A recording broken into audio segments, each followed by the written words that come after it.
Hello बच्चों, आप सभी का स्वागत है हमारे यूट्यूब चैनल पर। हम पढ़ रहे थे लॉग और ये हमारा लॉग का पार्ट 2 है। इस वीडियो के अंदर हम देखने वाले हैं प्रॉपर्टी नंबर 6 से आगे और काफी इंपॉर्टेंट पार्ट है। लेकिन इस पार्ट को देखने से पहले आप लॉग का पार्ट फर्स्ट जरूर देख लें ताकि आपकी कंटिन्यूटी अच्छे से बनी रहे। बच्चों, ये बेसिक फंडामेंटल है जो कि आपको जरूर पढ़ने चाहिए ताकि आगे की दिक्कत आपको फिजिक्स या मैथ केमिस्ट्री के अंदर जहाँ पे भी इसकी प्रॉपर्टी होती है वहां पे दिक्कत नहीं आए। तो चलिए स्टार्ट करते हैं बिना किसी देरी किए हुए। प्रॉपर्टी नंबर 6 क्या है बच्चों? इसके अंदर ऐसा है कि अगर हमारे पास में बेस के ऊपर कुछ पावर दे रखी है, बेस के पास में कुछ पावर दे रखी है, तो ऐसी स्थिति में जो बेस की पावर होती है वो आगे आ जाती है, लेकिन आगे ये आती है 1 के डिवाइड में आती है। ठीक है, इससे पहले हमने क्या पढ़ा था बच्चों? इससे पहले ये वाली प्रॉपर्टी पढ़ी थी कि अगर हमारे पास बेस ए है और यहाँ पे बी की पावर कुछ एम है, ठीक है, तो ऐसी स्थिति में ये एम आगे आ जाता है और अंदर हो जाता है log b to the base a. यानी जो एक्सपोनेंट है उसकी पावर तो डायरेक्टली आगे आ जाती है। ये बात हम पढ़ चुके हैं पिछले प्रॉपर्टी के अंदर। ठीक है, अब इस प्रॉपर्टी के अंदर क्या पढ़ रहे हैं कि यदि हमारे पास में बेस की कुछ पावर है तो ऐसी स्थिति में क्या होता है, ये जो बेस की पावर होती है ये डायरेक्टली आगे आती है रेसिप्रोकल में। ठीक है, तो ये 1/b हो जाता है और log m to the base a. ठीक है, तो ये वाली कंडीशन आप ध्यान रखिए। उदाहरण के लिए आपको किसी जगह ऐसा दे दिया जाए, जैसे कि मान लीजिए मैंने यहाँ पे 4 दे दिया, यहाँ पे x दे दिया, तो मैं ऐसा लिख सकता हूँ उसको लॉग यहाँ पे x और 2 का स्क्वायर। अब ये जो 2 का स्क्वायर है ये आगे 1/2 करके बाहर आ जाएगा और यहाँ पे ये हो जाएगा log x to the base 2 हो जाएगा। ठीक है, तो इस नंबर को या इस कंडीशन के अकॉर्डिंग हम अगर चेंज करते हैं तो ये ऐसे चेंज हो जाता है। तो उम्मीद है आपको ये समझ में आ गया होगा। ये प्रॉपर्टी नंबर 6 है, बेस की पावर आगे आती है रेसिप्रोकल के रूप में। अब अगली प्रॉपर्टी ये कि अगर हमारे पास में बेस के ऊपर भी कुछ पावर है और एक्सपोनेंट पे भी कुछ पावर है, तो ऐसी स्थिति में बेस की पावर तो डायरेक्टली बाहर आ जाती है और सॉरी एक्सपोनेंट की पावर डायरेक्टली बाहर आ जाती है और बेस की पावर 1 के डिवाइड में बाहर आती है। यानी एक तरह से आप कह सकते हैं ये जो प्रॉपर्टी नंबर 5 थी, ये P5 है और ये P6 है, इन दोनों प्रॉपर्टी को कंबाइन कर देंगे तो ये 7 प्रॉपर्टी बन जाती है। ठीक है, दोनों प्रॉपर्टी को एक साथ समझेंगे तो यही है। तो एक्सपोनेंट की पावर डायरेक्टली बाहर आएगी और बेस की पावर रेसिप्रोकल होकर बाहर आएगी और अंदर हो जाएगा log m to the base a. उदाहरण के लिए आपके पास में कोई ऐसा लॉग का टर्म आ जाए, जैसे यहाँ पे एक्स स्क्वायर हो जाए और यहाँ पे हो जाए 2 की पावर 3, तो ऐसी स्थिति में क्या करेंगे 2 और यहाँ पे नीचे 3 हो जाएगा और log x to the base 2 हो जाएगा। तो ये कंडीशन आपको ध्यान रखनी है कि ये प्रॉपर्टी बेसिकली काम कैसे करती है। तो उम्मीद है आपको ये वाली प्रॉपर्टी अच्छे से समझ में आ गई होगी। बढ़ते हैं आगे और कुछ अलग बेस प्रॉपर्टी के रिलेटेड बात करते हैं। तो इससे पहले क्वेश्चन देख लेते हैं। बच्चों, इस क्वेश्चन के अंदर देखिए हमें find the value of x, यानी एक्स की वैल्यू फाइंड आउट करनी है। दे रखा है log x to the base 2, फिर यहाँ पे एक्स, फिर बेस 4 है, आगे बेस में 8 है, इक्वल टू 20/6 दे रखा है। ठीक है, तो यहाँ पे बेसिकली आपको फाइंड आउट क्या करना है, एक्स की वैल्यू फाइंड आउट करनी है। तो कैसे फाइंड आउट करेंगे उसका तरीका यही है कि आपको जो सॉल्व करते समय ये समझना है कि यहाँ पे हम क्या चेंज कर सकते हैं। तो सबके अंदर एक्सपोनेंट तो सेम ही है, लेकिन बेस आप देखोगे तो 2 4 8 है, तो आप बेस में कुछ चेंज कर सकते हो। तो कैसे चेंज कर सकते हैं, तो यहाँ पे ये दे रखा है, उसको मैं लिख लेता हूँ। बेस में 2 है, फिर एक्स है, फिर ये जो 4 दे रखा है इसको लिख सकते हैं 2 का स्क्वायर और इधर से एक्स हो जाएगा। फिर आगे जो 8 दे रखा है इसको लिख सकते हैं 2 क्यूब और एक्सपोनेंट में एक्स, इक्वल टू 22/6 रह जाएगा। ठीक है, अब आगे देखिए इसमें प्रॉपर्टी अगर अप्लाई करोगे तो यहाँ पे तो कोई दिक्कत है नहीं, अगले वाले नंबर पे 1/2 आगे आ जाएगा और ये हो जाएगा log x to the base 2 हो जाएगा और उससे अगले वाले नंबर में 1/3 बाहर आ जाएगा और ये हो जाएगा log x to the base 2 और इक्वल टू में 20/6 हो जाएगा। ठीक है, ये मैंने कैसे किया, यही है एक्स बेस वाली पावर आगे ले आई, बेस की पावर आगे आ जाती है। यानी ये वाली प्रॉपर्टी जो हमने पढ़ी थी कि अगर हमारे पास में बेस के ऊपर कुछ पावर बी है और एक्सपोनेंट सिंपल है, तो ऐसी स्थिति में बेस की पावर 1 के डिवाइड में बाहर आती है। यानी ये वाली प्रॉपर्टी यहाँ पे हमने बेसिकली अप्लाई की है। ठीक है, अब देखिए ये सभी नंबर हैं, इसके अंदर log x to the base 2 सब जगह दिख रहा है, तो इसको आप कॉमन ले लो यहाँ से log x to the base 2। तो ऐसी स्थिति में यहाँ पे 1 फिर 1/2 और ये 1/3 यहाँ पे बच जाएगा। ठीक है, और इसको सॉल्व करेंगे तो ये 11/3 भी लिख सकते हो आप। अब आप आगे इसको कैसे सिंप्लीफाई करोगे, तो ये x टू द बेस 2, अगर इसको मैं एलसीएम लेके सॉल्व करूंगा तो 6 आ जाएगा, और यहाँ पे 6 3 और इधर से हो जाएगा 5 और 11/3। अब आप इसके अंदर बिल्कुल लास्ट तक पहुंच चुके हो, तो ये हो जाएगा आपका 11/6 और इधर भी 11/3। 11 से 11 कैंसिल आउट हो जाएगा, तो log x to the base 2 is equal to 2 आ जाएगा। हमको क्या करना है, x निकालना है, तो x की वैल्यू क्या हो जाएगी बच्चों, ये हो जाएगा 2 का स्क्वायर यानी 4 आ जाएगा। ठीक है, इस क्वेश्चन का ये बेसिकली आंसर है x इक्वल टू 4, जो ये इक्वेशन जो आप सॉल्व करोगे तब मिल जाएगा। तो यहाँ तक की कहानी क्लियर हो जाएगी, आपको प्रॉपर्टी कैसे अप्लाई करनी होती है क्वेश्चन के अंदर। अब आगे बढ़ते हैं और ये फॉर्मूला पढ़ते हैं। ये तो वेरी वेरी इंपॉर्टेंट है, अच्छे से इसको समझना है, क्योंकि ये आपको बहुत सारे क्वेश्चन के अंदर अप्लाई होता हुआ दिखेगा। तो एक बार इसको अच्छे से समझ लो, और इसको इसी नाम से याद रखना है, बेस चेंज फॉर्मूला। क्या नाम से याद रखना है, बेस चेंज फॉर्मूला, इंग्लिश में बोलते हैं बेस चेंज रूल। अब इसमें होता क्या है, तो पहले तो इसको समझ लो, फिर मैं इसका आपको प्रूफ वगैरह भी समझा दूंगा कि ऐसा कैसे हुआ। तो लॉग के अंदर अगर बेस में a है और एक्सपोनेंट में b है, और अगर हम चाहें तो इसमें हमारी सुविधा के अनुसार एक नया बेस सेलेक्ट कर सकते हैं। ये हमारी सुविधा के अनुसार होता है, तो अलग बेस ले सकते हैं। तो क्या करना होता है, जब भी नंबर लिखते हैं तो एक्सपोनेंट को एक लॉग में लिख लेते हैं, बेस को दूसरे लॉग में लिख लेते हैं, और दोनों ही लॉग के अंदर नया वाला बेस ही सेलेक्ट कर लिया जाता है। और ये बेस जो होता है, ये हमारी सुविधा के अनुसार होता है, जो हमें जरूरत होती है। ठीक है, क्वेश्चन के अंदर या तो ऑप्शन से सारा लेते हैं, या हमें क्या चाहिए होता है उसको देख के उसको डिसाइड करते हैं। ठीक है, बहुत ही इजी टाइप का ये कॉन्सेप्ट मैंने आपको समझाया है। जैसे मान लीजिए इसमें ये 2 दे दिया, इधर 3 दे दिया, अगर मैं चाहूँ इसको 10 के बेस में लिखना है, किसके बेस में लिखना है, 10 के बेस में, तो यहाँ पे 10 लगा देंगे 3, और नीचे यहाँ पे लॉग लिख के यहाँ पे भी 10 और इधर से 2 आ जाएगा। अब ऐसे क्यों लिखते हैं, तो बच्चों आपको जो लॉग टेबल पता होती है, तो उसके अंदर जो वैल्यू पता होती है वो हमें हर बेस पे पता नहीं होती है, वो केवल और केवल 10 वाले बेस पे पता होती है। तो ऐसी स्थिति में आपको यहाँ पे बेस चेंज करना पड़ता है, ताकि हम उसकी न्यूमेरिकली वैल्यू लॉग टेबल को देख के लिख सकें। तो ये बेस चेंज फॉर्मूला यहाँ पे ऐसे काम में आता है। ठीक है, तो कैसे लिखना होगा, लॉग के अंदर बेस और एक्सपोनेंट अलग अलग दे रखे हैं, तो हम पहले ऊपर लॉग एक्सपोनेंट का लिखते हैं और नीचे लॉग लिखते हैं बेस के लिए, और इन दोनों में सेम बेस रखा जाता है। अगर ऐसा कभी मिले तो उसको काट भी सकते हैं। अब देखो ये कैसे बना है, इस चीज को आप यहाँ पे प्रूव भी कर सकते हो, बिल्कुल आसान है, इसमें ऐसी कोई दिक्कत नहीं आएगी। तो कैसे इसको प्रूव किया गया है देखते हैं इसको।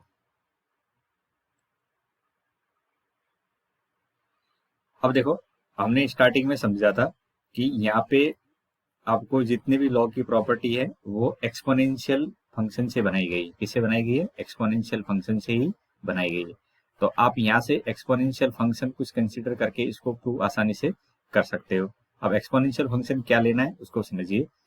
तो लेट से मान के चलो ये आपके पास में दे रखा है ए की, यहाँ पे मैं जो लिख रहा हूँ उसको समझिए अच्छे से। तो यहाँ पे जो दे रखा है लेफ्ट हैंड साइड में, तो उसको मान लेते हैं, माना जो लेफ्ट हैंड साइड में दे रखा है log a और यहाँ पे b, इसको मैंने सपोज करिए y मान लिया। क्या मान लिया बच्चों, सपोज करिए इसको y मान लिया। तो बताओ यहाँ पे b इक्वल टू कितना आ जाएगा, तो b इक्वल टू आ जाएगा आपका a पावर y आ जाएगा। क्या आ जाएगा, a पावर y, या मैं ऐसे कहूँ कि a पावर y की वैल्यू क्या आ जाएगी, तो आप कहोगे b के बराबर आ जाएगी। ठीक है, अब बच्चों क्या करना है, यहाँ पे आपको कंडीशन के अकॉर्डिंग ये सामने चाहिए, तो बेस किस बेस में चाहिए, यहाँ पे हमने हमारी जरूरत के अनुसार सी बेस लिया है।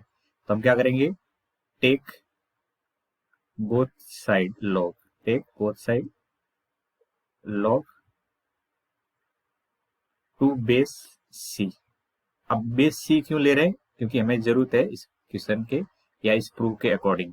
तो हमने सबसे पहले तो लेफ्ट हैंड साइड को मान लिया, वहां से हमने एक्सपोनेंशियल फॉर्म में लिख दिया। अब एक्सपोनेंशियल फॉर्म में लिखने के बाद में मैं दोनों साइड में लॉग लगा रहा हूँ सी बेस पर, तो ये क्या हो जाएगा, लॉग सी बेस में, और यहाँ पे ये ए की पावर वाई हो जाएगा इक्वल टू, यहाँ पे हो जाएगा लॉग सी और इधर से हो जाएगा बी। ठीक है, अब हम जानते हैं कि लॉग की प्रॉपर्टी क्या कहती है। अगर लॉग की प्रॉपर्टी में कुछ पावर होती है तो पावर सिंपली क्या आ जाती है, आगे आ जाती है बच्चों। पावर क्या हो जाती है, ये आगे आ जाती है। तो पावर आगे आने का मतलब ये हो जाएगा y, और यहाँ पे लॉग, फिर c यहाँ पे, और एक्सपोनेंट में a हो जाएगा, और इक्वल टू क्या है, log c log b to the base c हो जाएगा। यहाँ तक बात समझ में आ गई। अब देखिए स्टार्टिंग में जो y दे रखा था उसको यहाँ पे पुट कर दो, जो y दे रखा था स्टार्टिंग वाला पार्ट। तो y स्टार्टिंग वाला पार्ट कितना था, इसको यहाँ पे मैं रख रहा हूँ, ध्यान से समझना। तो ये हो जाएगा लॉग a, और यहाँ पे b, और इंटू लॉग c इधर a, और सामने हो जाएगा log b to the base c। अब हमें जो चाहिए था उसको लेफ्ट में रखो, बाकी सब राइट में धकेल दो। तो लेफ्ट में हमें चाहिए था b to the base a, और इक्वल टू में लेके जाएंगे तो ये वाली टर्म डिवाइड में जाएगी। तो लॉग यहाँ पे ऐसा हो जाएगा, और ये डिवाइड में टर्म आ जाएगी। ठीक है, तो ये आपको एक तरह से प्रूफ भी समझ में आ गया होगा कि ये बेस चेंज फॉर्मूला कैसे बेसिकली प्रूव किया गया है। ठीक है, तो अच्छे से समझिए कि यहाँ पे हमने सबसे पहले प्रूव करते समय क्या किया था। आपको सबसे पहले लेफ्ट हैंड साइड को मान लेना है। लेफ्ट हैंड साइड को जैसे मानेंगे तो यहाँ से लॉग की टर्म को मैंने एक्सपोनेंशियल फॉर्म में कन्वर्ट कर दिया। अब एक्सपोनेंशियल फॉर्म में कन्वर्ट करने के बाद में फिर से लॉग लिया है। फिर से लॉग ले रहे हैं तो किस बेस पे ले रहे हैं ये हमारी जरूरत बताती है। तो हमें यहाँ पे जरूरत किस बेस पे, सी बेस पे, इसलिए दोनों साइड में लॉग लिया है सी बेस वाला। ठीक, अब लॉग की प्रॉपर्टी लगाने के बाद में ये फॉर्मूला अपने आप से प्रूव हो जाता है। तो उम्मीद है आपको ये वाला रूल समझ में आ गया होगा। ये बेसिकली कब अप्लाई करते हैं, जब हमें बेस कोई अलग दे रखा हो, 10 के अलावा दे रखा होगा, और 10 के बेस में इससे चेंज कर सकते हैं। तो उम्मीद है बेस चेंज फॉर्मूला समझ में आ गया होगा।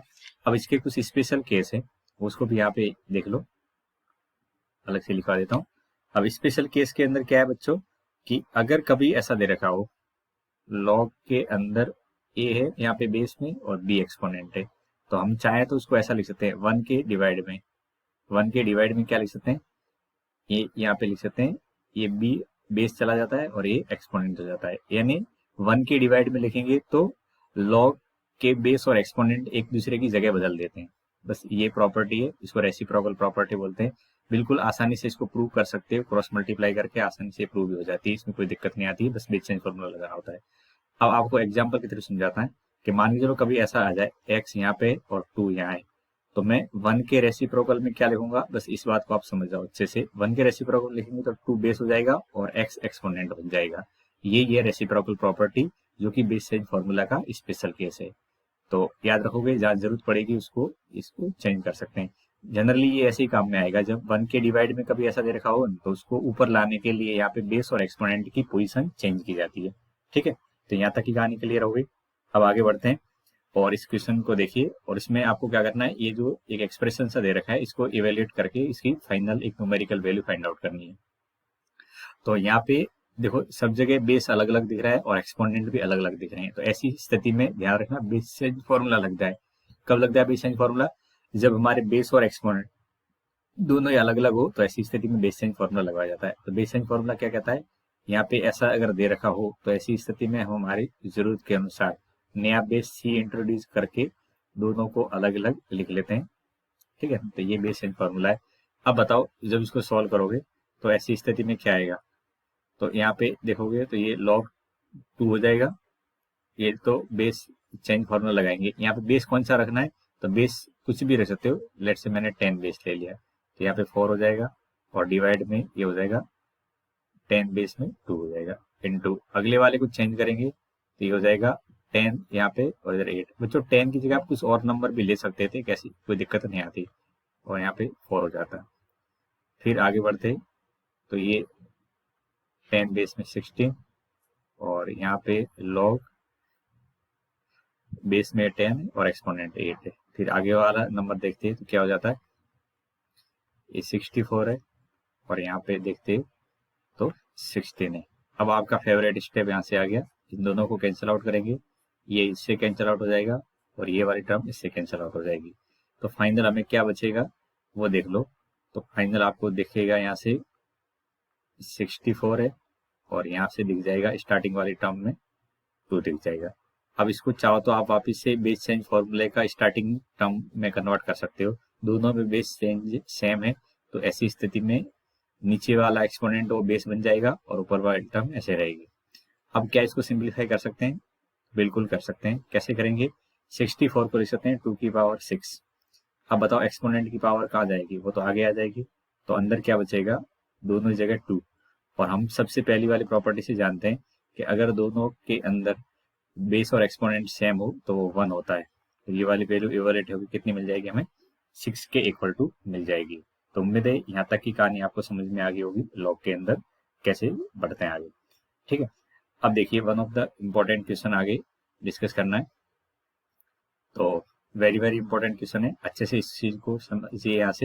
यहाँ पे दे रखा है बच्चों a बराबर 1 प्लस लॉग बेस में x और y z दे रखा है। फिर ऐसे b में दे रखा है तो 1 और इसके आगे प्लस बेस में y और एक्सपोनेंट पे x z। आगे दे रखा है z। हमें फाइंड आउट करना है 1 बाई ए, 1 बाई बी और 1 बाई सी की वैल्यू फाइंड आउट करनी है। ठीक है, तो ऐसे क्वेश्चन बहुत इंटरेस्टिंग होते हैं, बस इसमें एक लिंक होता है, वो लिंक आपको समझ में आ जाएगा तो ऐसे क्वेश्चन में दिक्कत नहीं आती है।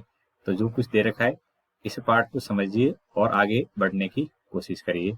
तो कैसे इसको चेंज करेंगे, तो ये इंपॉर्टेंट है। तो बच्चों देखो यहाँ पे ये जो 1 लिखा है, देखो इसमें बेस क्या है? x है। और मैं चाहूँ तो इन दोनों को एक साथ लिख सकता हूँ। अब वो एक साथ लिखना ही इस क्वेश्चन की चाबी है। तो यहाँ पे ऐसा 1 को लिख सकते हो क्या? बताओ। तो बिल्कुल लिख सकते हैं, ये जो मैंने लिखा है ऐसा लिखना पॉसिबल है। अगर ऐसा आप लिख सकते हो तो इन दोनों में बेस सेम है, दोनों के बीच में प्लस का साइन लगा हुआ है। तो एडिशन वाली प्रॉपर्टी क्या कहती है कि बेस सेम हो और दो नंबर के बीच में प्लस का साइन लगा हो तो एक ही लॉग के अंदर वो नंबर आपस में मल्टीप्लाई हो जाते हैं। वो नंबर आपस में क्या हो जाते हैं? मल्टीप्लाई। तो बेसिकली ए बराबर आपके पास में क्या है? ए बराबर है log x y z to the base x है। ठीक है, अब बताओ यहाँ से 1 बाई ए क्या बनेगा? 1 बाई ए बनने का मतलब 1 अपॉन में ये बन जाएगा लॉग एक्स और इधर से एक्स वाई जेड। अभी मैंने आपको समझाई थी प्रॉपर्टी कि अगर 1 के रेसिप्रोकल में दे रखा है तो ये लॉग ऊपर आएगा, तो बेस और एक्सपोनेंट अपनी पोजीशन चेंज कर लेते हैं और बेस और एक्सपोनेंट पोजीशन चेंज करेंगे तो ये एक्स वाई जेड और एक्सपोनेंट क्या बन जाएगा? एक्स बन जाएगा। तो अब आपको ये समझ में आ गया हो कि 1 बाई ए की वैल्यू क्या आ रही है हमारे पास में? Log x to the base x y z. अब आप सोचिए जरा बी के बारे में क्या ख्याल है। तो बच्चों बी के बारे में देखेंगे तो बी वाला पार्ट आप इसको चेंज करके ऐसे कर सकते हो। बी के अंदर 1 को क्या लिख सकते हैं? तो बच्चों बी के अंदर जो 1 है उसको y और इधर से y सेम बेस में लिखेंगे और यहाँ पे x z है। अब ये क्या बन जाएगा? दोनों बेस सेम है, प्लस का साइन है, तो एक ही बेस के अंदर ये बन जाएगा फिर से एक्स वाई जेड। तो यहाँ से आप देखिए आपके पास में 1 बाई बी की टर्म क्या निकल के आएगा? तो 1 बाई बी की वैल्यू आ जाएगी लॉग यहाँ से y और ये एक्स वाई जेड आ जाएगा। ठीक है, अब इसी प्रकार आप जब चेंज करोगे तो इसी पैटर्न से आपके पास में 1 बाई सी की वैल्यू, 1 बाई सी की वैल्यू क्या निकल के आ जाएगी? तो लॉग यहाँ पे एक्स वाई जेड और इधर से जेड आ जाएगा। ठीक है, 1 by a, 1 by b and 1 by c की वैल्यू ये तीनों निकल के आ जाएगी। अब आपको क्या करना है? इन तीनों को ऐड करना है। तो 1 by a, 1 by b and 1 by c, इन तीनों को ऐड करने का मतलब होता है कि यहाँ पे सबसे पहले ये x y z to the base x to the base x y z आएगा। फिर अगला देखेंगे तो y base x y z और अगला है log z base x y z. यहाँ तो समझ में आ गया। फिर से सबके बेस सेम है, बीच में प्लस का साइन है, तो सभी टर्म एक ही लॉग के अंदर क्या हो जाएगी? X into y into z हो जाएगी। अब इस नंबर को देखेंगे तो बेस और एक्सपोनेंट सेम है और बेस और एक्सपोनेंट सेम हो तो वो वाली वैल्यू हमेशा क्या होती है? 1 के इक्वल टू रहती है। तो 1 by a plus 1 by b plus 1 by c की वैल्यू एक न्यूमेरिकल वैल्यू निकल के आ रही है 1 के इक्वल टू। तो इस क्वेश्चन को इस तरह से आप सॉल्व कर सकते हैं। तो उम्मीद है यहाँ तक की कहानी आपको क्लियर हो गई होगी। मैंने क्या समझाया आपको कि अगर हमें कभी भी बेस चेंज फॉर्मूला लगाना हो तो कैसे लगाते हैं रेसिप्रोकल कंडीशन में, और सिंप्लीफिकेशन के अंदर आपको एक पैटर्न देखना होता है जिसके अंदर एडिशन की प्रॉपर्टी वगैरह लग जाए। तो यहाँ पे ये चाबी थी कि इस 1 को आप क्या लिखते हो। तो 1 को, इस 1 को तो लिखा हमने लॉग एक्स के बेस में, अगले वाले 1 को लिखा y के बेस में और उससे अगले वाले 1 को लिखा था लॉग के अंदर z के बेस में। ठीक है, तो ऐसी लिखने से हमें ये एडिशन की प्रॉपर्टी यहाँ से अप्लाई होती हुई दिखी और फिर आगे सिंप्लीफिकेशन आसानी से हो गया था। ठीक है, अब आगे बढ़ते हैं। अब ये क्वेश्चन देखिए, ये भी अच्छा क्वेश्चन है। और इस क्वेश्चन को भी देख के आपको समझ में आएगा कि हाँ ये भी एक बेस चेंज फॉर्मूले की प्रॉपर्टी वाला क्वेश्चन है। ठीक है, तो हमें दे रखा है लॉग के अंदर ये term log 3 to the base a to the base 2 is equal to दे रखा है हमें a के बराबर। तो पूछ रहे हैं कि ये वाली वैल्यू को क्या करना है, ये वाली वैल्यू को इन टर्म ऑफ लिखना है, इन टर्म्स ऑफ a लिखना है। ठीक है, तो बच्चों क्या करेंगे, तो हमें सबसे पहले तो गिवन क्या है, तो इसमें गिवन है log के अंदर 2 बेस 3 इक्वल टू a के बराबर दे रखा है। अब आपको क्या करना है, जो हमें गिवन है इसको चेंज करना है इस तरह से, ताकि इसके अंदर ये जो बेस के अंदर 3a और एक्सपोनेंट में 2a वो इंट्रोड्यूस हो सके। ठीक है, तो उसको इंट्रोड्यूस करने का तरीका क्या है, उसको इंट्रोड्यूस करने के लिए आप सोचिए कि क्या करना पड़ेगा। तो यहाँ पे मुझे चेंज करना है, तो इस जगह पे बेस क्या है, देखो इस जगह बेस कितना है, यहाँ पे बेस 3 है, तो मैं इसको चेंज करूंगा 3 के बेस में। तो 3 के बेस में चेंज करेंगे तो ये 18 हो जाएगा, और यहाँ पे बेस अगर 3 रखेंगे तो यहाँ पे ये 12 हो जाएगा। अब हम जानते हैं कि अगर 18 में लिखता हूँ तो 18 का मतलब होता है 9 इंटू 2, और 9 का मतलब होता है 3 का स्क्वायर इंटू 2, और यहाँ पे नीचे लिखा है 12, तो 12 का मतलब होता है 4 इंटू 3, और 4 को लिख सकते हैं 2 का स्क्वायर इंटू 3। इतना समझ में आ गया। इसको फर्दर सिंप्लीफाई करेंगे तो आपको पता है कि लॉग के अंदर अगर प्लस का साइन लगता है तो वो अलग अलग एडिशन में चला जाता है।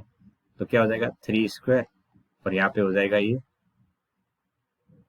ऐसे ही। ये वाली कंडीशन समझ में आ गई होगी। अब नीचे वाला पार्ट समझ के बताओ क्या हो जाएगा, तो नीचे में हो जाएगा 2 का स्क्वायर लॉग के अंदर, और अगला वाला टर्म हो जाएगा दोनों सेम है तो ऐसा हो जाएगा। अब यहाँ पे जो लॉग की बेसिक प्रॉपर्टी है उसको अप्लाई करिए अच्छे से, तो इसमें पावर आगे आ जाएगी, तो 2 पावर आगे आ जाएगी, तो ये लॉग, और यहाँ पे 3 और दोनों सेम हो जाएंगे, और अगला वाला नंबर में कोई ऐसी प्रॉपर्टी लग नहीं रही है तो उसको एज इट इज रहने दो।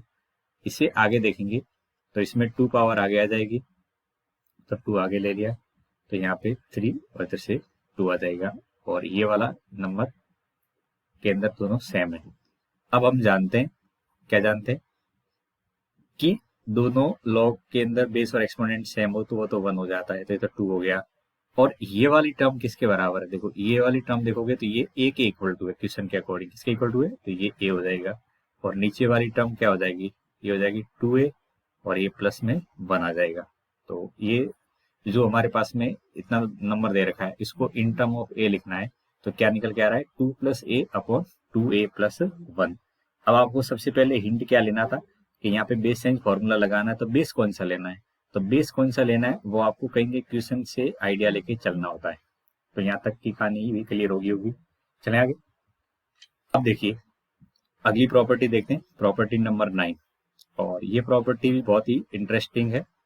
इस प्रॉपर्टी के अंदर क्या होता है कि अगर आपके पास में एक्सपोनेंशियल फॉर्म में पावर लॉग के रूप में दे रखी हो, और लॉग का बेस और एक्सपोनेंट का बेस दोनों ही सेम हो, तो इसमें होता ही है कि ये दोनों बेस सेम हो, क्या हो, जो पावर जिसके ऊपर लगा रखी है वो बेस, और जिस बेस के ऊपर या जिसका लॉग ले रखा है ये दोनों सेम हो, तो ऐसी स्थिति में ये दोनों आपस में कैंसल आउट हो जाते हैं, और फाइनली हमें बी के बराबर ही मिलता है। मैं क्या समझाना चाह रहा हूँ कि अगर ऐसा लिखा है 2, और 2 के पावर में 2 के पावर में ऐसा लिखा है लॉग, और यहाँ पे भी 2 लगा रखा है और यहाँ पे 3 लगा रखा है, तो बेसिकली ये जो वैल्यू निकल के आती है ये वैल्यू 3 के इक्वल टू होती है, यानी ये दोनों आपस में कैंसल आउट हो जाते हैं लॉग के समेत, तो ये फाइनल वैल्यू आ जाती है। बस कंडीशन है कि दोनों सेम होने चाहिए, ये दोनों क्या होने चाहिए, सेम होने चाहिए, यहाँ का बेस और ये लॉग का बेस ये दोनों सेम होने चाहिए। ये खुद क्या है एक्सपोनेंशियल फॉर्म है और ये लॉग है, तो लॉग का बेस और एक्सपोनेंट का बेस ये दोनों सेम हो, तो ऐसी स्थिति में आंसर केवल लॉग का एक्सपोनेंट आता है। क्या आता है, लॉग का एक्सपोनेंट। अब आपको समझना है कि ये कैसे आया, कैसा कैसे प्रूव हो गया, इस चीज को समझना है तो बिल्कुल आसानी से प्रूव कर सकते हैं। अगर मैं लेफ्ट साइड देखूं तो लेफ्ट साइड के अंदर क्या दे रखा है बच्चों, मान लेते हैं ये जो लेफ्ट साइड दे रखा है इसको मैं, अभी मुझे इसकी वैल्यू नहीं पता है तो इसको मैंने a मान लिया है, y के बराबर मान लिया है, और ये क्या है a और इसके पावर में log। ठीक है, अब आपको क्या करना है, इसको ये y है, इस y को b के बराबर लेके आना है, तो क्या करूंगा, दोनों साइड लॉग लेंगे, टेक लॉग बोथ साइड। अब दोनों साइड लॉग लेंगे तो किस बेस पर लेंगे, ये बात ध्यान रखनी है। तो यहाँ पे लॉग का बेस क्या लग रहा है, ए, तो मुझे भी दोनों साइड में लॉग लेना है, वो ए बेस पर लेना है। तो यहाँ पे बेस में ए लेंगे तो ऐसा हो जाएगा, और यहाँ पे लॉग बेस में ए, और इस जगह पे ये वाली टर्म पूरी की पूरी आ जाएगी, ए की power log b to the base a. अब आपको पता है कि लॉग की प्रॉपर्टी क्या कहती है कि पावर होती है वो तो आगे आ जाती है, तो पावर आगे आ जाएगी, तो यहाँ पे क्या हो जाएगा, अब पावर में कौन है, log b to the base a, तो ये आगे आ जाएगा, तो अंदर क्या बचेगा, लॉग, ये वाली टर्म बच जाएगी। अब देखिए यहाँ से अच्छे से समझिए, ये वाली वैल्यू तो 1 हो जाएगी, तो यहाँ पे क्या हो जाएगा, log base to the a, log b to the base a. अब ये दो लॉग आपस में कंपेयर हो रहे हैं, अब दोनों की बेस क्या है, दोनों के बेस सेम है क्या नहीं है। अगर दोनों के बेस सेम हो तो पावर सॉरी एक्सपोनेंट कंपेयर हो जाते हैं, और एक्सपोनेंट कंपेयर होने का मतलब y की वैल्यू क्या आ जाएगी, b के बराबर आ जाएगी, और y की वैल्यू b के बराबर है, तो वही तो हमको लेके आना था। तो समझ गए होंगे, हमने लेफ्ट हैंड साइड ली, इसके दोनों साइड में लॉग ले लिया, जैसे लॉग लिया तो आपको ध्यान रखना है किस बेस पे लेना है, तो यहाँ पे ए बेस पर लेना है। समझ में आ गया होगा कि, तो अब आपको जहां पे जरूरत पड़ेगी उसको इसी तरह से याद रखोगे। अब बताओ, आपको मैं इसी प्रॉपर्टी पे एक क्वेश्चन देता हूँ, जैसे मान के चलिए यहाँ पे 2 लिख दिया, यहाँ पे -2, यहाँ पे लॉग लिखा हुआ है, और यहाँ पे 2 की पावर x है। तो अब क्या कर सकते हैं, अब आप कहोगे क्या 2 से ये 2 लॉग से में काट सकते हैं, नहीं, पहले आपको ये -2 को हटाना पड़ेगा। अब बच्चों जब -2 को हटाएंगे तो यहाँ पे 2, और लॉग के अंदर क्या होता है, जो नंबर आगे होता है वो कहीं के एक्सपोनेंट की पावर से आगे आता है। तो उल्टा भी तो कर सकते हैं, अब तक तो क्या करते थे, एक्सपोनेंट की जो पावर होती है उसको आगे ले आगे, लेकिन अब क्या कर सकते हैं, ये -2 को क्या पावर में ले जा सकते हैं, बिल्कुल ले जा सकते हैं। तो ये हो जाएगा यहाँ पे 2 और x की पावर -2। अब ये दोनों सेम है कि सेम, तो ये आपस में कट जाएंगे, और आंसर केवल x की पावर -2 मिलेगा, जो कि होता है 1/x²। समझ में आ गया होगा। तो ऐसी कंडीशन में ये प्रॉपर्टी काम में आती है। एक तरह से इक्वेशन पे आपने यहाँ पे समझ लिया, सॉल्व कर लिया। एक क्वेश्चन और देख लो, अगर ऐसा आ जाए कभी, यहाँ पे मान के चलो 10 है, और यहाँ पे 3 है, और यहाँ ऐसे है, सपोज करिए यहाँ पे 3/2 है, और यहाँ पे लॉग है पावर में, ठीक है, ये सब पावर में चल रहा है, और यहाँ पे 10 और इधर x है। अब क्या होगा, ये कितना बन जाएगा, तो ये सिंप्लीफाई करेंगे तो 10 की पावर में लॉग, और एक्सपोनेंट आगे 3/2 है, तो ये आगे जाएगा x की पावर में, तो x की पावर में 3/2। अब दोनों सेम है, कट जाएगा, तो x की पावर कितनी आ जाएगी, 3/2। तो इस टाइप के क्वेश्चन का आंसर हो जाएगा x की पावर 3/2। ठीक है। अब अगली प्रॉपर्टी देखिए, वो बहुत इंटरेस्टिंग है, और इस टाइप की प्रॉपर्टी तो आपको अच्छे क्वेश्चन लेवल के देखोगे तो वहां जरूर देखने को मिलेगी, इसलिए आपको इसको हमेशा इस प्रॉपर्टी को दिमाग में रखना है।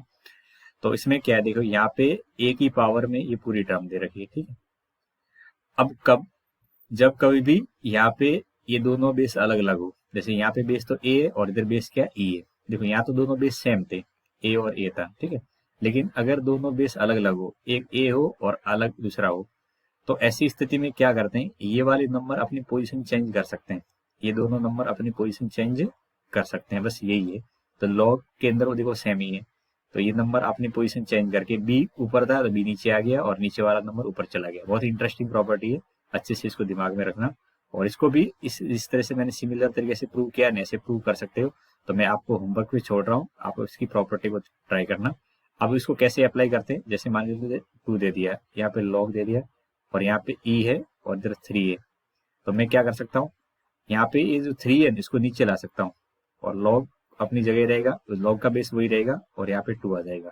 है इंटरेस्टिंग कि नहीं, बहुत इंटरेस्टिंग प्रॉपर्टी है, और इसके क्वेश्चन भी आपको देखने को मिलेंगे। और इन क्वेश्चन के लिए इस प्रॉपर्टी को अगर आप ध्यान में रख लेते हो और आपको सही टाइम पे याद आ जाती है, तो ऐसे क्वेश्चन बहुत आसानी से हो सकते हैं जो कि इस प्रॉपर्टी बेस्ड होते हैं। तो देखिए इसकी टाइप के क्वेश्चन यहाँ पे रहा, जिस क्वेश्चन के अंदर हमें x की वैल्यू फाइंड आउट करनी है, और दे क्या रखा है, 2 की पावर में लॉग है और इसमें बेस 3 है, तो दोनों अलग अलग बेस है या नहीं, बिल्कुल है, और यहाँ पे x है। और फिर अगले में देखेंगे तो यहाँ पे x और लॉग के अंदर 3 है और ऊपर 2 है, तो दोनों के अंदर ये लॉग 3 3 दे रखा होगा बेस में। तो हम क्या कर सकते हैं, तो इसको सॉल्व करते समय ये कर सकते हैं, ये 2 और उसकी पावर में दे रखा है log x to the base 3। अब अगला वाला जो दे रखा है 3 इंटू, अब मैं क्या कर सकता हूँ, इन दोनों को एक्सचेंज कर सकता हूँ। इन दोनों को एक्सचेंज करूंगा तो क्या हो जाएगा, यहाँ पे 2 रहेगा, यहाँ पावर में log बेस में 3 और इधर x आ जाएगा और इक्वल टू 16। अब देखिए ये दोनों नंबर सेम हो गए, ये वाली टर्म और ये वाली टर्म बिल्कुल सेम है, और अगर ये सेम है तो क्या हो जाएगा, ये कॉमन आ जाएगा। तो 2 की पावर में ये log x to the base 3 ये कॉमन आ गया, तो यहाँ पे बन जाएगा 1 + 3 बन जाएगा और इक्वल टू 16 आ जाएगा। ठीक है, अब यहाँ से आगे देखेंगे तो 2 की पावर में log x to the base 3 और इक्वल टू कितना हो जाएगा, इंटू में 4 और इक्वल टू 16। अब इसको आप कैंसिल आउट तो कर सकते हो, बिल्कुल कैंसिल आउट कर सकते हैं। तो जब आप कैंसिल आउट करोगे तो ये हो जाएगा, कितना हो जाएगा, 4 हो जाएगा। 4 को मैं लिख सकता हूँ 2 की पावर 2। अब दोनों ही नंबर के बेस सेम है और बीच में इक्वल टू का साइन लगा हुआ है, तो इक्वल टू का साइन लगे तो इसमें क्या हो जाएगा, log x to the base 3 ये किसके बराबर हो जाएगा, 2 के बराबर हो जाएगा। और मुझे यहाँ से x की वैल्यू फाइंड आउट करनी है, तो x बराबर हो जाएगा 3² जो कि कितना होता है 9। तो इस टाइप के क्वेश्चन के अंदर ये जो प्रॉपर्टी कैसे काम में आती है वो बात मैंने आपको समझाई, और जो प्रॉपर्टी है उससे रिलेवेंट मैंने क्वेश्चन भी साथ साथ में आपको समझाने की कोशिश करी है। तो इनको अच्छे से आप समझ के रखिए, और इस टाइप के क्वेश्चन अगर आप समझते हो और अच्छे से सॉल्व करना सीख जाते हो तो आपका बेसिक फंडामेंटल बहुत ही स्ट्रांग हो जाएगा, और इनके आधार पर आपको आगे दिक्कत भी नहीं आएगी। अब आपको कुछ समझा रहा हूँ उसको अच्छे से समझिए कि अगर मैंने कई लॉग लिखा हुआ है तो अब तक तो मैं क्या कर रहा था, आपको इक्वेशन या प्रॉपर्टी बेस्ड क्वेश्चन करवा रहा था। अब कभी कभी क्या होगा, आपको एक्सपोनेंट के रिलेटेड कुछ डोमेन वगैरह के क्वेश्चन पूछेंगे कि इसका डोमेन क्या होगा, इसकी रेंज क्या हो सकती है। तो ऐसी स्थिति में हमें एक्सपोनेंट और बेस के रिलेटेड बातें अच्छे से समझनी होगी। ठीक है, और नेक्स्ट पार्ट में हम इसका ग्राफिकल रिजल्ट के रिलेटेड इनइक्वालिटी वगैरह भी डेराइव करने वाले हैं। तो आप यहाँ पे लॉग के रिलेटेड कैसे ध्यान में रखोगे, तो अगर कभी भी ऐसा लॉग वाला टर्म लिखा है y बराबर log x to the base a लिखा है, तो हम अब तक पता नहीं कितनी बार a डिस्कस तो करते हुए आए कि बेस हमारा 0 से बड़ा होता है और कभी भी 1 के इक्वल टू नहीं होता है। 0 से बड़ा होता है और कभी भी 1 के इक्वल टू नहीं होता है। और ये जो हमारा एक्सपोनेंट होता है ये हमेशा 0 से बड़ा होता है। अब एक्सपोनेंट के अंदर कुछ भी आ जाए, जैसे मैं आपको ऐसे लिख के दूं, यहाँ पे एक डब्बा लगा दूं और इधर पे एक डब्बा लगा दूं, ठीक है, और यहाँ पे लिखा है, तो ये जो डब्बा है ये डब्बा बेसिकली हमेशा 0 से बड़ा होना चाहिए, और ये नीचे वाला जो बेस के नाम का डब्बा है वो भी 0 से बड़ा होना चाहिए और कभी भी 1 के इक्वल टू नहीं होना चाहिए। अब इस डब्बे के अंदर कुछ भी आ सकता है, एनीथिंग। आप कभी, जरूरी नहीं है कि हमेशा x ही एक्सपेक्ट करोगे इस जगह पे। इस डब्बे के अंदर जरूरी नहीं है कि x ही हो, यहाँ पे x, x-1, x², कुछ भी एल्जेब्रिक फॉर्म में टर्म आ सकती है।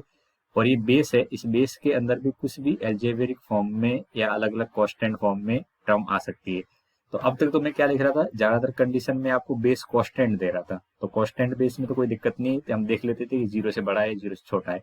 लेकिन अच्छे लेवल के जो क्वेश्चन होते हैं उसमें बेस को क्या करते हैं, तो वेरिएबल कर देते हैं, और एक्सपोनेंट को भी वेरिएबल कर देते हैं, और फिर पूछते हैं इसका डोमेन क्या है। डोमेन का मतलब ये कौन कौन से चर राशि के लिए डिफाइंड होगी लॉग की टर्म। तो वो कंडीशन फाइंड आउट करने के लिए आपको क्या करना होता है, बेसिकली ये याद रखना होता है कि लॉग डिफाइन कब कब होता है।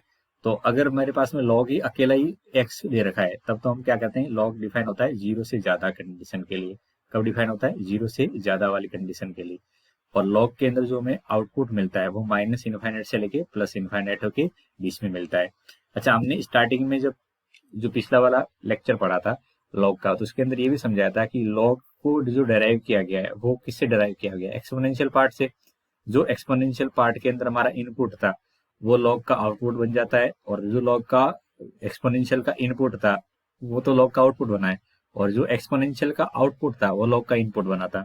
तो हमने ये अच्छे से समझ के रखा था कि, या जानते भी हैं ऐसा टर्म कि y बराबर a की पावर x होता है। तो इसके अंदर से इसको कन्वर्जन करते हैं तो क्या आता है हमारे पास में, log a ऐसे आ जाता है, बेस में a और इधर एक्सपोनेंट में y, ये इस दोनों आपस में कन्वर्जन है। अब बताओ, इसमें ये जानते हैं कि ये क्या है, 0 से बड़ा है, और यहाँ पे y x, यहाँ पे x तो क्या है, x तो कुछ भी रियल नंबर है, ठीक है, लेकिन y हमेशा क्या होता है, y हमेशा 0 से बड़ा होता है। अब यही यहाँ पे उल्टा हो जाता है लॉग के अंदर। लॉग के अंदर जब जाते हैं तो आप समझिए लॉग को लिखते हैं कैसे हैं बच्चों। लॉग को लिखते हैं तो ऐसे हैं, अभी जैसे मैंने ऊपर लिखा भी है, लॉग को ऊपर लिखते समय क्या लिखते हैं ए, और यहाँ पे सॉरी एक्स लिखते हैं, यहाँ पे ए लिख लेते हैं। अब आप इसको कंपेयर करिए, ये ए की पावर एक्स से ये आया है, ठीक है। अब इसमें ये जो वाई है, ये वाई के स्थान पे किसको लिखा गया है, एक्स को लिखा गया है, और एक्स के स्थान पे किसको लिखा गया है, वाई को लिखा गया है। मैं ये समझाना चाह रहा हूँ कि वाई बराबर ए की पावर एक्स को हम बचपन से जानते हैं, वाई बराबर ए की पावर एक्स को बचपन से जानते हैं। तो उस ए की पावर एक्स में एक्स क्या होता है, हमारा ऑल रियल नंबर होता है, और वाई क्या होता है, ग्रेटर देन जीरो होता है। पहले एक्सपोनेंशियल आया था, फिर लॉगरिथम को डिफाइन किया गया एक्सपोनेंशियल की सहायता से। तो जो कुछ बातें एक्सपोनेंशियल के अंदर लागू होती हैं वो सारी चीजें लॉग भी फॉलो करने वाला है। तो एक्सपोनेंशियल में हम जानते हैं कि एक्स क्या है, रियल नंबर है, और वाई क्या है, जीरो से ज्यादा है। अब आपको ये सारी बातें लॉग के अंदर भी फॉलो करवानी है, लेकिन लॉग को लिखते समय हम ऐसा लॉग कभी नहीं लिखते हैं। ये जैसे मैंने अभी ये जो बॉक्स के अंदर लिखा गया है इस वाले बॉक्स में, तो लॉग को हम कभी भी ऐसा नहीं लिखते हैं, इससे टर्म में नहीं लिखते हैं कभी भी, हम हमेशा लॉग को ऐसा लिखते हैं। अब बताइए इन दोनों को कंपेयर करोगे, आप क्या करना है, इन दोनों को कंपेयर करिए। तो कंपेयर करोगे तो आपको समझ में आ जाएगा, असली में जैसे भले मैंने एक्स लिखा है, लेकिन ये असली में जो एक्सपोनेंशियल पार्ट से डराइव हुआ है वो क्या है, वही है। लॉग की जो टर्म है वो एक्सपोनेंशियल से डराइव करेगी, और जो हम लॉग को लिखते हैं हमारे डेली रूटीन में, तो उसमें जो लॉग के अंदर एक्स लिखा गया है वो एक्स एक्सपोनेंशियल में जो डेरिवेशन हुआ है वो किसके जगह आया है, वाई की जगह आया है। तो यहाँ पे जो वाई की वैल्यू है वो जीरो से ज्यादा ही है, वाई की वैल्यू क्या है, जीरो से ज्यादा। और वाई की वैल्यू जीरो से ज्यादा, इसका मतलब वाई के स्थान पे जो आया है वो भी जीरो से ज्यादा ही होगा। तो वाई के स्थान पे कौन आया, एक्स, तो एक्स की वैल्यू जीरो से ज्यादा है। तो इस तरह से ये आप समझ सकते हो बिल्कुल लॉजिकली कि एक्स को जीरो से ज्यादा क्यों बोला जाता है। और आगे इस बात को भी ध्यान रखना कि लॉग हमेशा और हमेशा पॉजिटिव नंबर के लिए ही डिफाइन होता है, ठीक है। तो ये इसलिए ग्रेटर देन जीरो लिखा जाता है। अब बताओ यहाँ पे ये जो एक्स है, ये एक्स के स्थान पे कौन आया है, वाई। तो एक्स की जो वैल्यू होगी वही लॉग के अंदर वाई की वैल्यू होने वाली है। यानी जो एक्सपोनेंशियल के अंदर एक्स की वैल्यू है वो लॉग के अंदर वाई की वैल्यू होने वाली है, और एक्सपोनेंशियल के अंदर जो एक्स की वैल्यू है वो ऑल रियल नंबर है। तो लॉग के अंदर वाई की वैल्यू भी क्या होगी, ऑल रियल नंबर होने वाली है। यानी ये क्या होगी, आर के इक्वल टू होगी।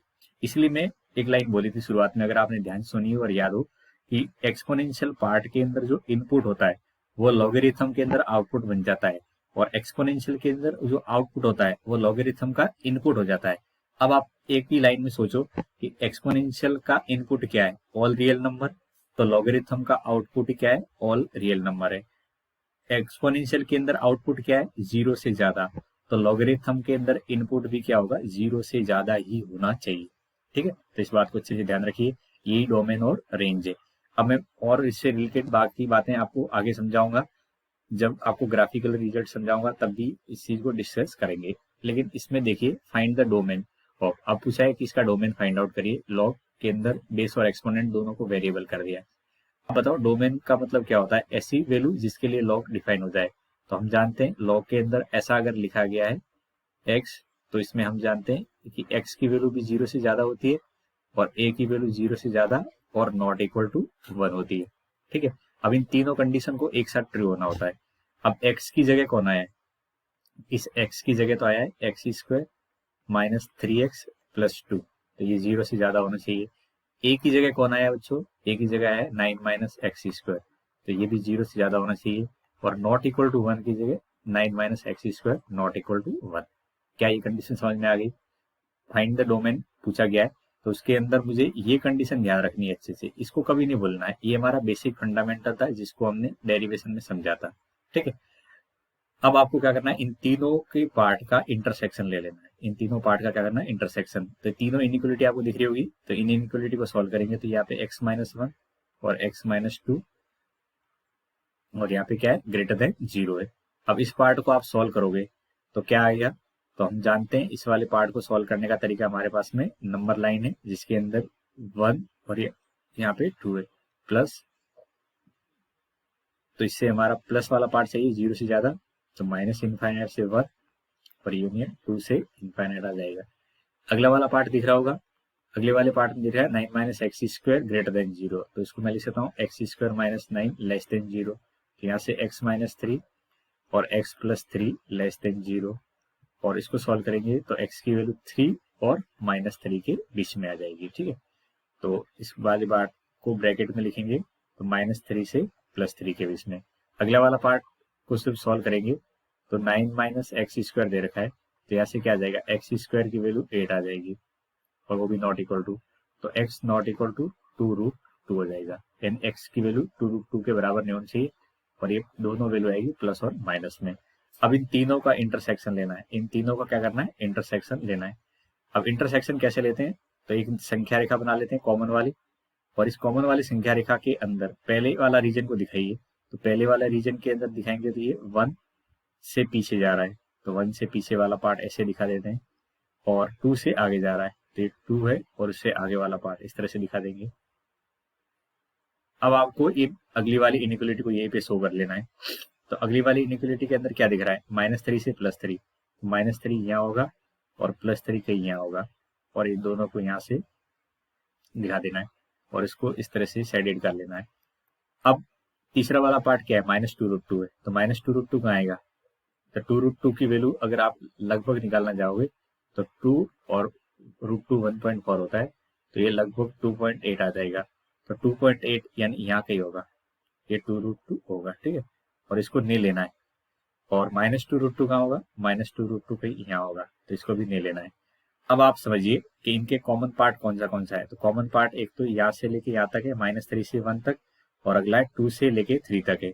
तो मैं यहाँ पे अगर लिखना चाहूँ नीचे, तो हमारा आंसर क्या आएगा, -3 से लेके 1 तक यूनियन 2 से 3 तक। लेकिन इसमें ध्यान रखना कौन कौन सी वैल्यू नहीं लेनी है, तो ये +-2√2 वाली वैल्यू नहीं लेनी है। ठीक है, तो ये टाइप के क्वेश्चन सॉल्व करने का मेथड यही रहता है, जिसके अंदर आपको कुछ लॉगरिथम में दे रखा होता है, तो आपको बेस और एक्सपोनेंट अगर दोनों वेरिएबल हैं तो दोनों की कंडीशन लेके चलनी है। बेस की कंडीशन 2 है, ग्रेटर देन 0 होना चाहिए, नॉट इक्वल टू 1 होना चाहिए, और एक्सपोनेंट की कंडीशन केवल एक ही है कि एक्सपोनेंट हमारा 0 से ज्यादा होना चाहिए। अब एक्सपोनेंट की जगह जो कुछ आएगा उसको 0 से ज्यादा कर लेना है आपको। ठीक है, जो कुछ आएगा वैसी वैल्यू उसको 0 से ज्यादा कर लेनी है। अब देखिए इस क्वेश्चन को देखेंगे तो ये भी बिल्कुल ऐसा ही क्वेश्चन है, इसके अंदर भी बेस और एक्सपोनेंट दोनों वेरिएबल है, तो ये थोड़ा सा इजी टाइप का क्वेश्चन है, और इस क्वेश्चन को आप अपने लेवल पे भी ट्राई कर सकते हो, दिक्कत नहीं आएगी, क्योंकि इसमें जो कंडीशन मैंने लगाई थी वो सेम लगानी है, तो आप उसको खुद अपनी तरफ से ट्राई करना, ये आपसे हो जाएगा। और मैं इस नेक्स्ट क्वेश्चन की तरफ बढ़ता हूँ। अब इसमें पूछा है find the number of solution, इसमें एक क्वेश्चन मैं करता हूँ, एक आप खुद करोगे। इसमें नंबर ऑफ सॉल्यूशन पूछा है, तो सबसे पहले तो क्या करना है, डिफाइंड कंडीशन निकालनी है। ठीक है, डिफाइंड कंडीशन, डिफाइंड कंडीशन क्या कहती है, डिफाइंड कंडीशन ये होती है कि लॉग के अंदर अगर ऐसा लिखा है और इधर y कुछ लगा रखा है, तो हम कहते हैं हमारा x 0 से ज्यादा होना चाहिए, a 0 से ज्यादा होना चाहिए, और a नॉट इक्वल टू 1 होना चाहिए। ये कंडीशन है डिफाइंड होने की। ठीक है, इसको ध्यान रखें, ये तो मतलब इसकी ऐसी तो अगर ऐसा दे रखा है तो ऐसा नहीं है कि आप डायरेक्टली लॉग की प्रॉपर्टी लगा के इसमें x की वैल्यू निकालें, पहले डिफाइंड कंडीशन लगाओगे, तो डिफाइंड कंडीशन के अनुसार क्या हो जाएगा, 3x - 2 को 0 से ज्यादा होना चाहिए, फिर बेस क्या है x, तो ये 0 से ज्यादा होना चाहिए, और बेस नॉट इक्वल टू 1 होना चाहिए। ठीक है, अब इसको मैं सॉल्व करता हूँ, तो यहाँ से x की वैल्यू 2/3 आ जाएगी, और x की वैल्यू 0 से ज्यादा, और x नॉट इक्वल टू 1। अब इन तीनों को एक साथ समझ लें, इन तीनों को एक साथ, तो एक साथ समझेंगे तो क्या, ये कह रहा है 0 से ज्यादा, ये कह रहा है 2/3 से ज्यादा, और ये कह रहा है इक्वल टू 1 नहीं होना चाहिए। तो एक साथ समझेंगे तो ये कंडीशन ये बन जाएगी कि आपका 2/3 से लेके 1 होना चाहिए, और यूनियन 1 से अनंत होना चाहिए, क्योंकि 1 नहीं है। तो 0 से ज्यादा और 2/3 से ज्यादा में कॉमन क्या है, 2/3 से ज्यादा, तो 2/3 से लेके 1 और 1 से लेके अनंत तक ये होना चाहिए। अब ये डिफाइंड कंडीशन है कि इसके बीच में अगर हमारा आंसर आया तो ठीक है, और इससे बाहर आया तो उसको अलाउ नहीं करने वाले हैं। ठीक है, तो अब आपको डिफाइंड कंडीशन मिल गई। जब भी बेस और एक्सपोनेंट वेरिएबल हो तो पहले हमेशा आप क्या करोगे, डिफाइंड कंडीशन निकालोगे, उसके बाद ही आगे वाली कंडीशन पे मूव करोगे। अब आपको इसको देखना है यहाँ पे, और डिफाइंड कंडीशन मिल गई है, तो अब आपको लॉग की प्रॉपर्टी चेंज करनी है। तो लॉग की प्रॉपर्टी के अनुसार यहाँ पे बेस में x है, 3x - 2 है, और इक्वल टू कितना है, 2 है। तो अब आप जब लॉग को हटाते हो तो कैसे बन जाता है, 3x - 2, और सामने बन जाता है x का स्क्वायर बन जाता है। क्या बन जाता है, x का स्क्वायर। ये क्वाड्रेटिक एक्सप्रेशन है, तो इसको मैं सॉल्व करूंगा तो ऐसे बन जाएगा, और यहाँ से x की वैल्यू निकालेंगे तो क्या क्या आ जाएगी, 1 और 2 आ जाएगी। क्या आ जाएगी, x की वैल्यू 1 और 2 आ जाएगी। अब ये 1 और 2 इसमें सेटिस्फाई हो रही है क्या, इसमें सेटिस्फाई हो रही है क्या, सेटिस्फाई हो रही है क्या चेक करना है आपको। क्वेश्चन मार्क में लगा दिया, यहाँ पे ऐसे करिए, इसको चेक करना है। क्या करना है, चेक कि ये इसको सेटिस्फाई कर रहा है कि नहीं कर रहा है। तो जब चेक करोगे तो यहाँ पे 2/3 से 1 और 1 से अनंत, तो 1 तो काम का है नहीं, तो 1 काम का नहीं है, तो 1 को आपको रिजेक्ट करना है। यहाँ से 1 तो क्या हो जाएगा, 1 रिजेक्ट हो जाएगा। ये अब 2 के बारे में क्या ख्याल है, 2 हो सकता है क्या, तो देखो 2 इस रीजन में आ रहा है और आ रहा है, तो 2 आपका आंसर हो सकता है। तो अपनी भावनाओं में नहीं, जरूरी नहीं है कि जो आंसर में निकलता हुआ दिखता है वही इस लॉग के अंदर आंसर होता है। हमेशा लॉग के जो आंसर निकलते हैं उसमें कुछ रिजेक्ट हो जाते हैं और कुछ बच जाते हैं। तो बचते हैं वो कैसे पता करते हैं, वो आपको लॉग की प्रॉपर्टी चेक करने के बाद ही पता लगते हैं। ठीक है, अब इस क्वेश्चन को आप खुद सॉल्व करोगे और इसके अंदर भी आप ये कंडीशन लगाओगे, पहली वाली 3 कंडीशन। कौन कौन सी, ये वाली 3 कंडीशन अप्लाई करोगे और उसके अनुसार एक ऐसा रीजन फाइंड आउट करोगे। अब उस रीजन के अकॉर्डिंग इक्वेशन को सॉल्व करके एक्स का वैल्यू आता है तो ठीक है, और अगर उसको सेटिस्फाई करता और नहीं आता है तो वो रिजेक्ट हो जाता है, यानी आंसर आके भी आंसर नहीं होता है। ठीक है, तो उम्मीद है आपको यहाँ तक समझ में आ गया होगा। आज के इस लेक्चर के अंदर हमने क्या पढ़ा कि यदि हमारे पास में बेस और एक्सपोनेंट दोनों वेरिएबल हो तो हम पहले उनकी कंडीशन के अनुसार डिफाइंड रीजन पता करते हैं और उस रीजन के अनुसार वैल्यू जो होती है वही रखते हैं उसके अंदर। अब अपन नेक्स्ट वीडियो के अंदर क्या पढ़ने वाले हैं, तो आपको मैं लॉग की इनइक्वलिटी समझाऊंगा ग्राफिकल मेथड की सहायता से। लॉग की इनइक्वलिटी तो वो अच्छे से आपको कवर करनी है। अभी तक हमने क्या पढ़ा है, इक्वेशन वाला पार्ट कंप्लीट कर लिया है और लॉग की जो प्रॉपर्टी है वो सारी डिस्कस हो चुकी है हमारी। तो इन दोनों पार्ट को अच्छे से देखिए, जो कुछ दिक्कत है आप मुझे पूछ सकते हो। और अच्छा लगा हो वीडियो तो प्लीज लाइक कर लें, और अपने साथ में अगर किसी को लगता है कि अच्छा कंटेंट है तो शेयर भी कर सकते हैं। Thank you.